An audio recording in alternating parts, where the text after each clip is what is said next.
Mary E. Lease crossed the plains like a tornado. Raise less corn and more hell, she said. She could talk for hours. Her audience rapt. She stood almost 6 feet tall. Tall and raw-boned and ugly as a mudhen, one reporter called her. The People's Party Amazon, said another. A writer who watched her said she had a golden voice, an extraordinary contralto.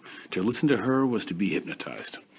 A founder and principal orator of the populist movement, Lease believed that after the Civil War, the federal government had conspired with corporations and bankers to wrest political power from ordinary people, like farmers and factory workers.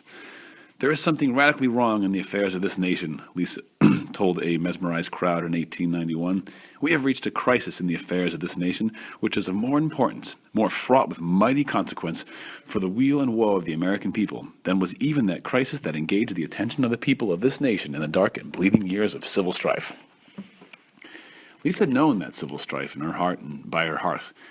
Born in 1850, the daughter of Irish immigrants, she lost her father, 2 brothers, and an uncle in the Civil War. Her uncle died at Gettysburg, and her father starved to death as a prisoner of war. She never forgave the South, or the Democratic Party, which she called all her life the intolerant, vindictive, slave-making Democratic Party. Married in 1873, she raised 4 children and lost 2 more to early death while farming in Kansas and Texas, and taking in washing and also writing and studying law.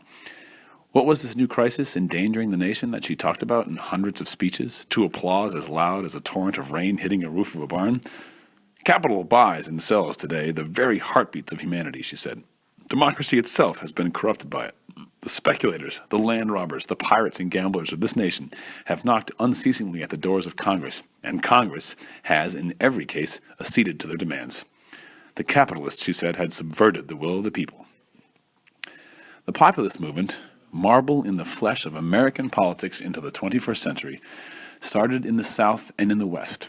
Lease and people like her drew on the agrarian republicanism of Thomas Jefferson and the common man rhetoric of Andrew Jackson, but they also influenced the political commitments of Franklin Delano Roosevelt, serving as a bridge between populism and progressivism, the 2 great political reform movements that straddled the end of the 19th century and the beginning of the 20th. So if I was taking my notes right now, I might note a continuity with the agrarian republicanism of Jefferson and common man rhetoric of Jackson. Lease fought for the farmers and wage laborers, whose political voices she believed were being shouted down by capitalists.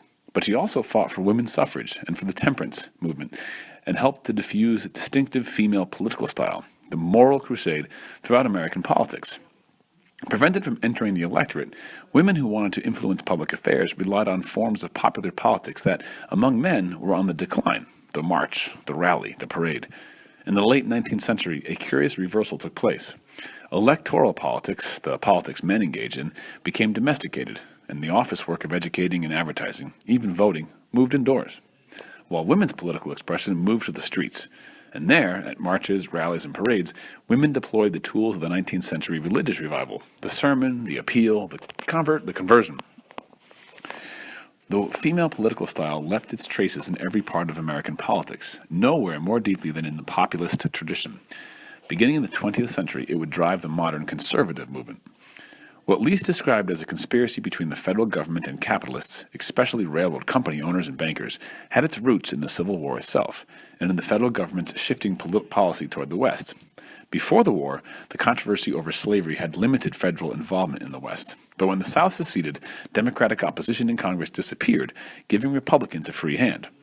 Without Democrats fighting for slavery's expansion, Republicans had made haste to bring the West into the Union and to exert authority over its economic development. A Republican Congress had approved the organization of new territories: the Dakotas, Nevada, Arizona, Idaho, and Montana.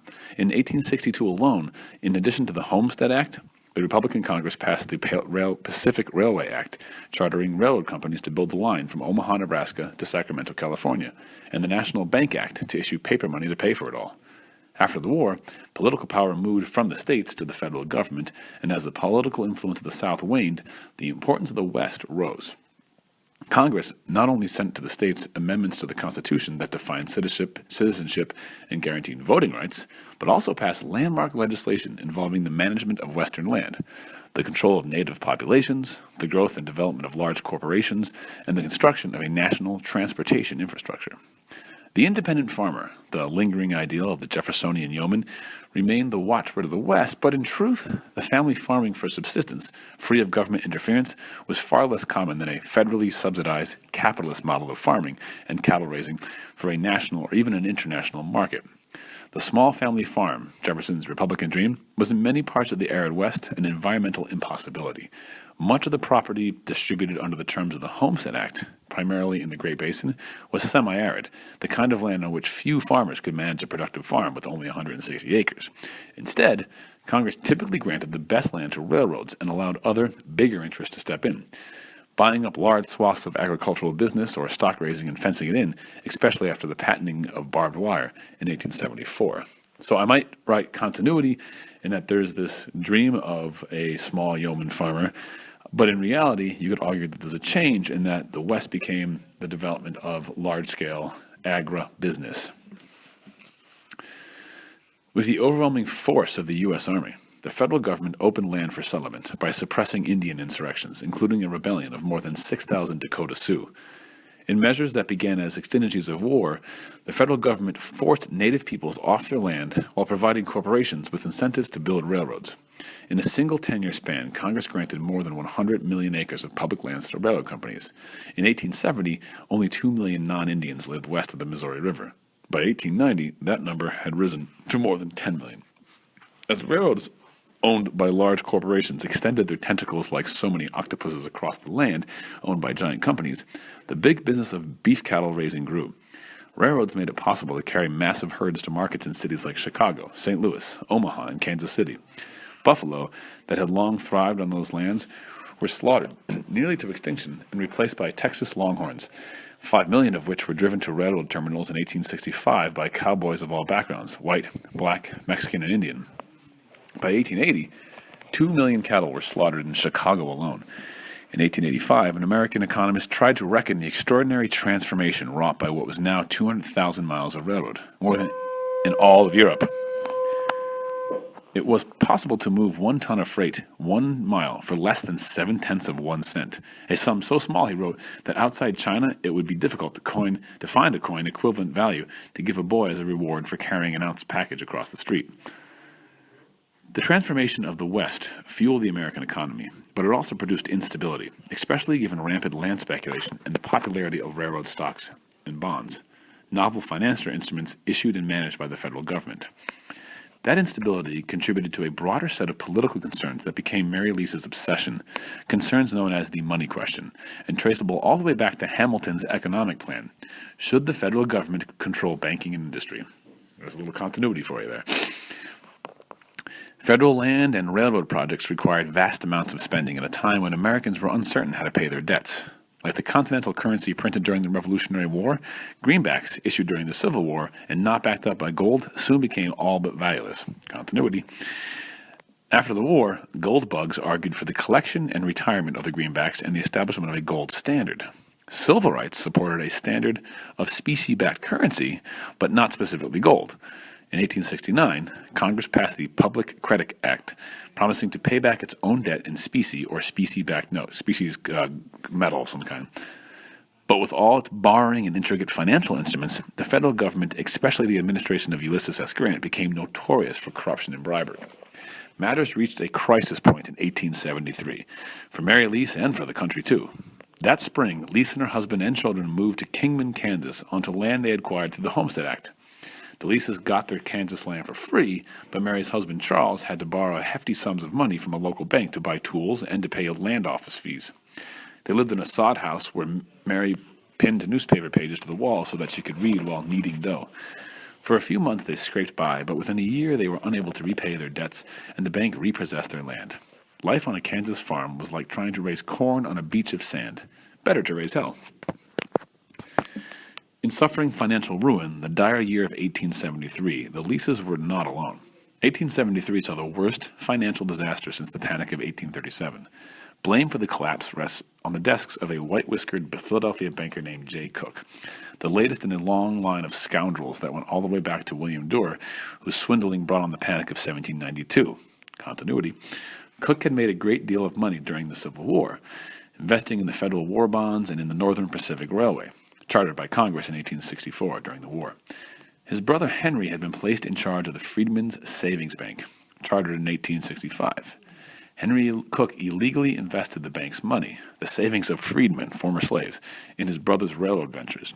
The proposed Northern Pacific was supposed to go through lands owned and occupied by the Sioux, who in 1872 began fighting against the U.S. Army. Investors pulled out of J. Cook's scheme, and Henry Cook's savings bank collapsed. J. Cook and Company closed and declares bankruptcy, a bankruptcy that led to a nationwide depression.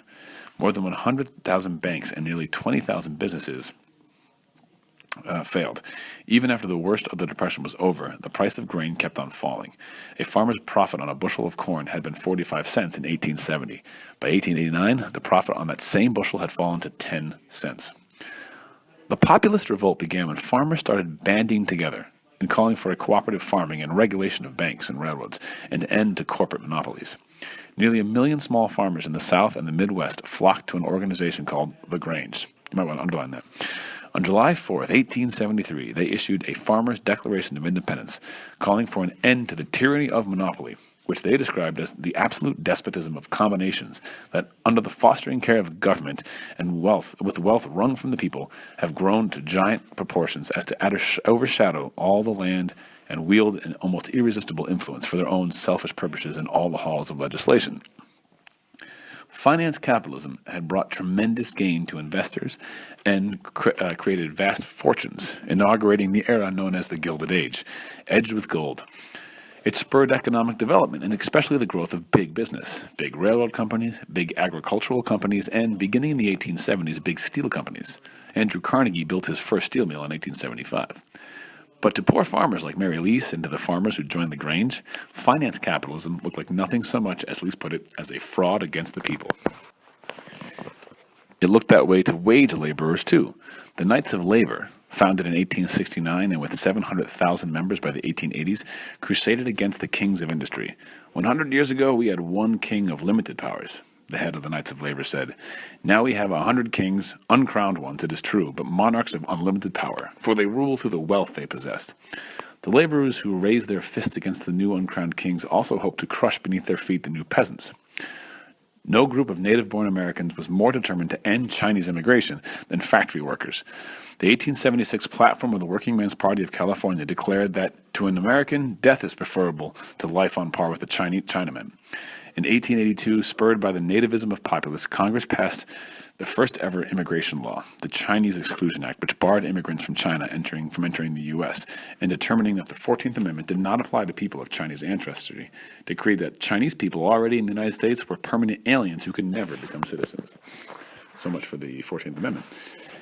The National Farmers Alliance, formed in Texas in 1877 to fight for taxing of railroads and corporations and for the establishment of farm cooperatives and the removal of fences from public lands, soon spread into the Dakotas, Nebraska, Minnesota, Iowa, and Kansas. Populists, whether farmers or factory workers, for all their invocation of the people, tended to make a narrow view of citizenship. United in their opposition to the money power, members of the alliance, like members of the Knights of Labor, were also nearly united in their opposition to the political claims of Chinese immigrants or of black people. The Farmers' Alliance excluded African Americans who formed their own association, the Colored Farmers Alliance. Nor did populists count Native Americans within the body of the people. The long anguish of dispossession and slaughter that had begun in Haiti in 1492 opened a new chapter in the 1880s on the eve of the 400th anniversary of Columbus's first voyage. Since the era of Andrew Jackson and the forced removal of the Cherokees from their homelands, the federal government's Indian policy rested on treaties that confined native peoples to reservations, domestic dependent nations. This policy had led to decades of suffering, massacre, and war, as many people, especially on the plains, where the Cheyenne and the Sioux stood their ground, had resisted forced confinement. Plains warfare ended in 1886 when Geronimo, of the Bendoquiho band of Chiricahua Apaches, became one of the last native leaders to surrender to the U.S. Army. And still, the conquest continued. So some continuity right here, but some change will happen here. Or maybe it's continuity, you'll decide. In 1887, Congress passed the Dawes Severalty Act, under whose terms the U.S. government offered Native peoples a path to citizenship in a nation whose reach had extended across the lands of their ancestors. The Dawes Act granted to the federal government the authority to divide the Indian lands into allotments and guaranteed U.S. citizenship to Indians who lived. who agreed to live on those allotments and renounce their tribal membership. In proposing the allotment plan, Massachusetts Senator Henry Lawrence Dawes, from Pittsfield actually, argued that the time had come for the Indians to choose between extermination or civilization, and insisted that the law offered Americans the opportunity to wipe out the disgrace of our past treatment and instead lift Indians up into citizenship and manhood.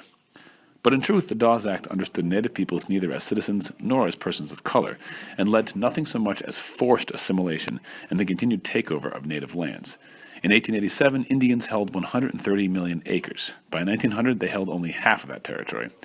From the great debate at Valladolid in 1550 between Las Casas and Sepulveda, from your summer assignment, and debate about morality of conquest had continued all but unabated across hundreds of years, during which each generation of Europeans and Americans who had confronted what by the middle of the 19th century they had called the Indian problem had fallen short on their understanding of justice. So there's some more continuity for you.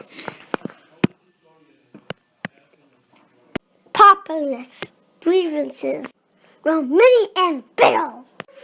Their best founded objection was their concern about the federal government's support of the interests of business over those of labor. Remember, we talked about this being a laissez-faire time period, but the populists argued that the government wasn't hands-off, the government was hands for business and hurting labor. This applied, in particular, to the railroads. In 1877, railroad workers protesting wage cuts went on strike in cities across the country. President Hayes sent in federal troops to end the strikes, marking the first use of power of the federal government to support business against labor. The strikes continued with little success in improving working conditions. Between 1881 and 1894, there was, on average, one major railroad strike a week. Labor was generally and literally crushed. In a single year, of some 70,000 men working on the railroads, more than 20,000 were injured on the jobs and nearly 2,000 killed. The lasting legacy of this battle came in the courts. When the state legislatures tried to tax the railroads, as California did, federal judges eagerly entertained arguments that such taxes were unconstitutional, even going so far as accepting the argument that such laws violated the rights of corporations as persons. In 1882, Roscoe Conkling represented the Southern Pacific Railroad Company's challenge to a California tax rule. He told the U.S. Supreme Court, "I come now to say that the Southern Pacific Railroad Company and its creditors and stockholders are among the persons protected by the 14th Amendment." Conkling, aside from having been a senator and a presidential candidate, had twice been nominated to serve on the U.S. Supreme Court. He declined, unwilling to bear the loss of his income as a corporate attorney. In offering an argument about the meaning and original intent of the word person in the 14th Amendment, Conkling enjoyed a singular authority. He'd served on the Joint Committee on Reconstruction that had drafted the amendment, and by 1882 was the lone member of that committee still living. With no one alive to contradict him, Conkling assured the court that the committee had specifically rejected the word citizen in favor of person in order to include corporations. A legal fiction that corporations are artificial persons dates to the 18th century. It's true that the rights and wrongs of the freedmen were the chief spur and incentive of the amendment Conkling allowed, but corporations had been on the minds of its drafters too. A New York newspaper reporting that day's oral arguments headlined its story, "Civil Rights of Corporations." So if you remember, the 14th Amendment had been supposedly used to protect freedmen, although, as we saw, Supreme Court narrowly defined that protection for freedmen, but is expanding its interpretation to protect corporations as persons. And so when you regulate a corporation, you're violating their rights under the 14th Amendment. Much evidence suggests, however, that Conkling was lying. The record of the deliberations of the Joint Committee on Reconstruction does not support his argument regarding the committee's original intentions, nor is it plausible that between 1866 and 1882, the framers of the 14th Amendment had kept mysteriously hidden their secret intention to guaranteeing equal protection and due process to corporations. But in 1886, when another railroad case, Santa Clara County v. Southern Pacific Railroad, reached the Supreme Court, the court's official recorder implied that the court had accepted the doctrine that corporations are persons within the meaning of the 14th Amendment. After that, the 14th Amendment, written and ratified to guarantee freed slaves equal protection and due process of law, became the chief means by which corporations freed themselves from government regulation. In 1937, Supreme Court Justice Hugo Black would observe with grim dismay that over the course of 50 years, quote, only 0.5% of the 14th Amendment cases that came before the court had anything to do with African Americans or former slaves, while over half the cases were about protecting the rights of corporations. Rights guaranteed to the people were proffered instead to corporations. So this is the time period, I'm pulling away for a minute, this is the time period where there's a big debate over the role of government and what role the government should play in people's lives and the economy. And in this time period, the Gilded Age is known for having the government play a large role in supporting corporations rather than the average working person. 3. Man is man, Mary E. Least liked to say, but woman is Superman. Populism gave vent to the grievances of farmers and laborers against business and government, but the movement was built by women who believed they were morally superior to men. Lease entered politics by the way of the Women's Christian Temperance Union, a federation of women's clubs formed in Cleveland in 1874, and itself an outgrowth of a campaign against saloons known as the Women's Crusade. She first spoke in public at a WCTU rally in Kansas, delivering a hair-raiser called A Plea for the Temperance Ballot for Women. Leeson argued that to end the scourge of alcohol, which for women served as shorthand for husbands who beat their wives and children and who spent their wages on drinking, leaving their families to starve, women needed the right to vote. This argument reshaped the nation's political parties. In 1872, the Prohibition Party became the first party to declare itself in favor of women's suffrage, voting rights. 7 years later, the WCTU, under the leadership of Frances Willard, adopted home protection as its motto. The indefatigable Willard, who had been president of a women's college and the first female dean of Northwestern University, lived by another motto: do everything. When the Republican Party failed to support either prohibition or suffrage, Willard defected from the GOP and founded the Home Protection Party, which in 1882 merged with the Prohibition Party. Then and there, Willard wrote, American women entered politics, and when they came to stay. Like Lease, Sarah E.V. Emory, a devout Universalist from Michigan, rose to prominence as a speaker and writer through the WCTU and the Knights of Labor and the Farmers Alliance. The Farmers' Alliance sold over 400,000 copies of Emory's anti-Semitic tract, anti-Jewish tract, 7 Financial Conspiracies Which Have Enslaved the American People. It is within the memory of many of my readers when millionaires were not indigenous to American soil, Emory wrote, but that period has passed and today we boast more millionaires than any other country on the globe. Tramps have increased in a geometrical ratio, while strikes, riots, and anarchist trials can constitute an exciting topic of conversation in all classes of society. Emory blamed the state of affairs on a conspiracy of Jewish bankers. So I want to pause here for a minute. There's this kind of conflation of these, it kind of what would be today like a Bernie Sanders, the government should help out the workers, and then more of a alt-right kind of angry at the wealthy who are running away with everything, but blaming specific racial groups or religious groups. In this case, she's blaming Jews for making the people poor. To advance their causes, both populists and suffragists, rejected by the major parties, turned to third-party politics. If the Republican Party had turned its back on equal rights for women, the Democratic Party had still less interest in the cause. Susan B. Anthony hoped to deliver a speech at the 1880 Democratic National Convention, calling on the party to secure the 20 millions of women the rights of citizenship. Instead, Anthony was left to look on in silence while her statement was read by a mail clerk, after which the New York Times reported, no action whatever has taken in regard to it, and Miss Anthony vexed the convention no more. Marietta Stowe, a newspaper publisher, declared that it was quite time that we had our own party, and ran for governor of California in 1882 as a candidate of the Women's Independent Political Party. 2 years later, Belva Lockwood, a D.C. attorney, campaigned as presidential candidate of the Equal Rights Party. In 1886, Emory spoke on behalf of suffrage planks at both the Democratic Party and Prohibition Party conventions. But Judith Ellen Foster, who'd helped found the WCTU, condemned third parties at a Republican rally.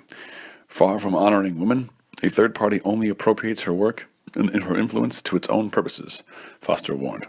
In 1892, Foster founded the Women's National Republican Association. We are here to help you, she told the party's male delegates at his convention that year, and she added, echoing Willard, we have come to stay. By then, Mary Lease had helped found not a women's club or a women's party, but a people's party, which joined with a movement led by a California newspaperman named Reme George. Remember Reme George, he's also, Lease and George are two people of the populist movement you should know. A character straight out of a Melville novel, George, born in Philadelphia in 1839, had left school at 14 and sailed to India and Australia as a foremast boy on board a ship called the Hindu. Romantics wrote about India as a place of jewels and jasmine. George was struck, instead, by its poverty. Returning to Philadelphia, he became a printer's apprentice, a position that many radicals before him had taken into politics. Benjamin Franklin had been a printer's apprentice, so had William Lloyd Garrison. So think with Henry George, think that continuity with kind of printers, apprentices, and becoming writers for a popular cause, a radical cause. Like Franklin before him or Garrison, here we have Henry George. Enticed by the West, he joined the crew of a Navy lighthouse ship sailing around Cape Horn in 1858 because it was the only way he could afford to get to California. In San Francisco, he edited a newspaper. It soon failed. By 1865, married and with 4 children, he was begging in the streets to feed his family. He finally found work, first as a printer and then as a writer and editor with the San Francisco Times. From the West, when the railroad had nearly crossed the continent, George wrote an essay called What the Railroad Will Bring Us. His answer, the rich will get richer and the poor will get poorer. In a 4th of July oration in 1877, he declared, No nation can be freer than its most oppressed, richer than its poorest, wiser than its most ignorant. In Progress and Poverty, famous book, an inquiry into the causes of industrial depression and an increase of want, poverty, and the increase of wealth, published in 1879. George argued that the very same technological progress that brought so many marvels brought wealth to a few and poverty to many. Discovery upon discovery and invention after invention have neither lessened the toil of those who most need respite, nor brought plenty to the poor, he wrote. He devised an economic plan that involved abolishing taxes on labor and instead imposing a single tax on land. Tocqueville had argued that democracy in America is made possible by economic equality. People with equal estates will eventually fight for and win equal political rights. George agreed. But like Mary Leese, he thought that financial capitalism was destroying democracy by making economic equality impossible. He saw himself as defending the republicanism of Jefferson and the democracy of Jackson. A little continuity there, right? But the change would be that it was in an industrial modern era with massive industrial capitalism. George believed that the problem of inequality could not be solved without reforming elections. Suffragists suggested that the solution to corrupt elections was for women to vote, and some suggested it would be better to retract the franchise from poor white men and give it to wealthier white women instead. But George, while granting that elections had become a national scandal, resisted the conclusion that democracy is therefore condemned or that universal suffrage must be abandoned. He didn't want poor white men to lose the right to vote, and he supported women's suffrage, though he vehemently opposed extending either suffrage or any other right of citizenship to Chinese immigrants or their children. He wanted white men to vote better. In an age of popular politics, Election Day was a day of drinking and brawls. Party thugs stationed themselves at the polls and bought votes by doling out cash, called soap, and handing voters pre-printed party tickets. Buying votes cost anything from $2.50 in San Francisco to $20 in Connecticut. In Indiana, men sold their suffrages for no more than the cost of a sandwich. Prohibitionists argued that the best way to battle corruption was to get alcohol out of elections. George argued for getting money out. In 1871, after the New York Times began publishing the results of an investigation into the gross corruption of elections in New York City under Democratic boss William Meager Twigg, George, who had spent a considerable time in Australia and had married an Australian woman, proposed a reform that had been introduced in Australia in 1856. Under the terms of Australia's ballot law, no campaigning could take place within a certain distance of the polls, and election officials were required to print ballots and either to build booths or hire rooms to be divided into compartments where voters could mark their ballots in secret. Without such reforms, George wrote, we might almost think soberly of the propriety of putting up our offices at auction. To promote an Australian ballot, George created a new party, the Union Labour Party. Mary Leese joined the party in Kansas. In 1886, George, having moved east, ran for mayor of New York on the Union Labour ticket. The Democratic candidate, Abram Hewitt, won, but George beat the Republican 28-year-old Theodore Roosevelt, a young man who only 6 years before had written a senior thesis at Harvard titled The Practicality of Equalizing Men and Women Before the Law. 3 years later, Henry George and Mary Leese helped to form the People's Party. We are depending upon the votes of freemen for our success, votes of men who will not be bought or sold, Leese said at the party's Kansas convention in 1890. Let our motto be more money and less misery. As the suffering of the farmers and wage workers grew, so did the ranks of the People's Party, which became the most successful third party in American history. Between 1889 and 1893, the mortgages on so many farms were foreclosed that 90% of farmland fell into the hands of bankers. The richest 1% of Americans owned 51% of the nation's wealth, and the poorest 44% owned less than 2%. Populists didn't oppose capitalism, they opposed monopolism, which Leeson called the divine right of capital, predicting that it would go the way of divine rights of kings. If they weren't quite socialists, they were certainly collectivists. Henry George is not the representative of any political party, clan, or ism, Leeson said. In the great struggle now going on between the millions who have not enough to eat and the plutocratic few who have 1,000,000 times more than the craven bodies deserves, in the great struggle between human greed and human freedom, Henry George stands as a fearless exponent and defender of human rights.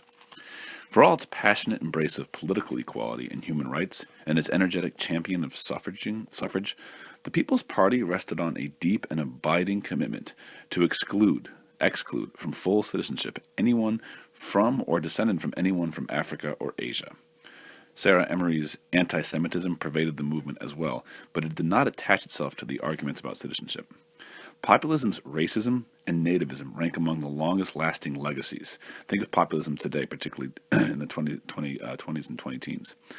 Leeson, in a wildly incoherent white supremacist screed called The Problem of Civilization Solved, wove together the population theories of Thomas Malthus and Thomas Jefferson with the colonization schemes endorsed by James Madison and the outright racism of the social Darwinist Herbert Spencer to propose that all manual labor to be done by Africans and Asians.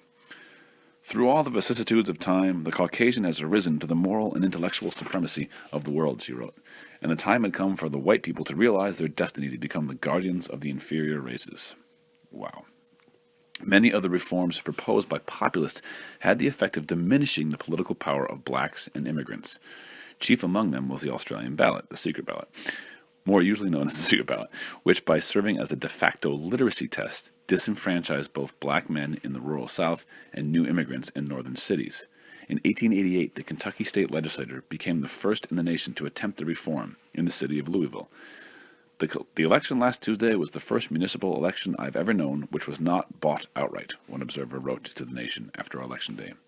Massachusetts passed the secret ballot law later that year. The measure seemed likely to suppress the Democratic vote, since literacy was lowest among the newest immigrants in the northern cities, who tended to vote Democratic. In New York, the Democratic Governor David Hill vetoed a secret ballot bill 3 times. Hill's veto was only broken in 1890 after 14 men carried a petition weighing half a ton to the floor of the New York legislature. Massachusetts and New York proved the only states to deliberate at length over the secret ballot.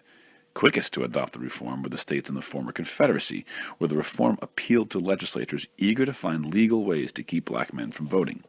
In 1890, Mississippi held the Constitutional Convention and adopted a new state constitution that included an understanding clause. Voters were required to pass oral examination on the Constitution on the grounds that very few Negroes understood the clauses of the Constitution. Nor, of course, did most whites, though white men were not tested. In the South, the secret ballot was adopted in the same spirit. Both by law and by brute force, Southern legislatures, state by state, and poll workers, precinct by precinct, denied black men the right to vote. In Louisiana, black voter registration dropped from 130,000 in 1898 to 5,300 in 1908 and to 730 in 1910. In 1893, Arkansas Democrats celebrated their electoral advantage by singing, "The Australian ballot works like a charm. It makes them think and scratch. And when a Negro gets a ballot, he has certainly met his match." Populists' other single reform was the graduated income tax, a measure they believed essential to the survival of a democracy undermined by economic inequality. After the Civil War, a wartime federal income tax had been allowed to expire over the protests of John Sherman, a Republican from Ohio who would go on to author the Sherman Antitrust Act in 1890, and who, countering Jefferson, pointed out that tariffs unfairly burden the poor. "We tax the tea, the coffee, the sugar, the spices the poor man uses," Sherman said. "Everything that he consumes we call a luxury and tax it, yet we are afraid to touch the income of Mr. Astor, the richest guy in New York City. Is there any justice in that? Is there any propriety in it? Why, sir, the income tax is the only one that tends to equalize these burdens between rich and poor." But the man who drove this point home was the indomitable William Jennings Bryan. Tall, broad-shouldered, and sturdy in the string tie and cowhide boots, Bryan carried populism from the plains to the Potomac and turned the Democratic Party into the People's Party. No William Jennings Bryan. You should underline the name William Jennings Bryan. Born in Illinois in 1860, he'd snuck into the Democratic National Convention in St. Louis in 1876, when an obliging policeman had helped him through the window. He'd gone to Illinois College and then to Union College of Law in Chicago. He made a particular study of oratory, at which he trained for years. Still, when he asked his mother's opinion of his first political speech in 1880, she said, "Well, there was a few good places in it where you might have stopped." Moving to Nebraska, he'd settled in Lincoln, a prairie town, in the Union's fastest-growing state. He was elected to Congress as a Democrat in 1890 when he was 30. Boy Bryan, he was called. He began his first run for the presidency when he was 2 months shy of the required age. He would live his life on the political stage and die far diminished in the glow cast by the footlights. Nearly everyone who had ever heard Boy Bryan said he was the best speaker they'd ever known. In an age before amplification, Bryan may have been the only speaker most of them have actually really heard. He could project his voice for 3 blocks, and at events where speaker after speaker took to the stage, very often only Bryan's rose among the distant mumble of lesser men. He was also mesmerizing, the first presidential candidate to campaign on behalf of the poor. Bryan delivered the leveling promise of the Second Great Awakening to American party politics, and in the end to the Democratic Party. There's some more continuity, Second Great Awakening. One Republican said, "I felt that Bryan was the first politician I had ever heard speak the truth and nothing but the truth, even though in every sense, when he read a transcript of the speech in the newspaper the next day, he disagreed with almost all of it." Leeson didn't trust Bryan, mainly because she didn't trust anyone willing to join the Democratic Party, but also she feared his lack of support for female suffrage. With Sarah Emory, Leeson in 1891 signed the founding charter of the National Women's Alliance, dedicated to the uniting of the causes of suffrage and populism. Its declaration of purposes called for full political equality of the sexes. As the People's Party grew, the Populists, and began winning municipal and state elections, Leeson, Emory, and the female suffrage remained at its center. Emory became editor of the party's magazine, New Forum. At the People's Party convention in Omaha in 1892, Leeson seconded the nomination of the party's presidential candidate, James Weaver. Her 12-year-old daughter, Evelyn Louise Leeson, took the stage to call for a suffrage plank. "The motto of the alliance is equal right to all and special privileges to none," little Evelyn said. "But you are not true to that motto if you do not give women her rights." But the People's Party betrayed Leeson. The final platform adopted on the 4th of July included a preamble written by a Minnesota farmer named Ignatius Donnelly. "We meet in the midst of a nation brought to the verge of moral, political, and material ruin," Donnelly began. "Corruption dominates the ballot box, the legislatures, the Congress, and touches even the ermine of the bench." The platform called for the secret ballot, public ownership of the railroads, a graduated income tax, an 8-hour workday, and the direct election of U.S. senators, who were still being elected by state legislatures. Female suffrage was not among the party's demand. "We seek to restore the government of the Republic to the hands of the plain people, with whom it was originated," Donnelly said. The plain people, the party's new leadership had determined, did not include women. Advocates argued that the party's best chances of success lay in fusing with the Democratic Party. Leeson, opposed to fusion because she hated Democrats, grew disillusioned with the populist revolt after the Kansas People's Party merged into the Democratic Party in 1892. The next year, she was urged to run for the U.S. Senate. "No one can come between me and the people of Kansas," she said, "and if I want to be U.S. Senator, they will give me the office." She also considered running for Congress in Kansas' 7th District, but both times she decided against, citing her worsening health. Calls for fusion only grew louder, fusion with the Democrats, should the third party join the Democratic Party, the major party. Calls for fusion only grew louder after 1893, when the nation fell once again into an economic depression. Triggered by the bankruptcy of the Philadelphia and Reading Railroad, you should underline 1893. That's another one of those big dip years. 1873 and 1893 were massive depressions. The first Great Depression was the 1890s, 1893. Within months, more than 8,000 businesses, 156 railroads, and 400 banks had collapsed. 1 in 5 Americans lost their jobs. "I take my pen in hand to let you know that we are starving to death," a young farm woman from Kansas wrote to her governor. But the hard times also narrowed the agenda of the People's Party, which focused on the fight for free silver, expanding the money supply by making silver, along with gold, the basis of currency. By now, Leeson was leaning towards socialism. "Nationalize the railroads, telegraph, and all labor-saving machinery," she said in 1893, "to end the cause of industrial strikes and business disquietude." The suffering that followed the Panic of 1893 strengthened the income tax argument in Congress, where Bryan became its fiercest supporter. The time for an income tax seemed ripe. In the decades after the Civil War, the same labor-saving machinery that both created American prosperity and left many Americans behind in the new economy also advanced political debate about the distribution of wealth. The speed of transportation across the continent by railroad and across the oceans by steam meant that the United States was fully immersed in a global traffic of goods and labor, while new technologies of communication, especially the telephone and the transatlantic telegraph, raised new challenges to long-standing convictions about tariffs and taxes. By now, income taxes had become commonplace in Europe. Responding to the suggestion that if Congress passed an income tax, rich Americans would flee to Europe, Bryan wondered where they would possibly go. In London, they will find a tax of more than 2% assessed on their incomes, he said. If they took a place of refuge in Prussia, they would find an income tax of 4%. So at the time, just to let you guys know, there was no income tax. It was unconstitutional. So there was a movement to tax people's income, particularly taxing people of higher income at a higher rate. In 1894, Bryan tacked an income tax amendment to a tariff bill, which managed to pass. But the populist victory, a 2% federal income tax that applied only to Americans who earned more than $4,000, didn't last long.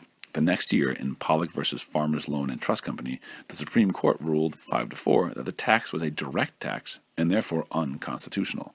One justice calling the tax the first campaign in a, quote, war of the poor against the rich.